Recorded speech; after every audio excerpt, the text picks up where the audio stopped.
মানে ওয়াই এর সবগুলা বাদ যাবে, বাকি দুইটা গুণ হবে। তাহলে এইখানে হাফ ইন্টু -3 এটা পরে যাবে, ঠিক আছে? কেন পরে যাবে?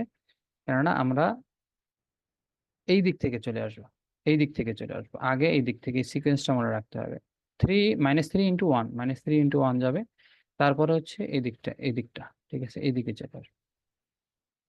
হাফ ইন্টু -3 এটা চলে আসছে, ঠিক আছে? তাহলে আমাদের এখানে সূত্রের মাইনাস তো থাকবেই। এখন 1/হাফ, 1/6 মানে এই দুইটা গুণ করতে বলছে। যখনই আমরা 1 নিব, তখন আমাদেরকে কোন দুইটা গুণ করতে হবে? এইটা এইটা, এইটা এটা গুণ করতে হবে। তাহলে ½ × 1/6 -1 × 1/3। ওকে, দ্যাটস ফাইন, হয়ে গেল আমাদের, হয়ে গেল। এরপরে এক্স এর ঠিক থাকলো, এটা হচ্ছে আমাদের 3 এবং 3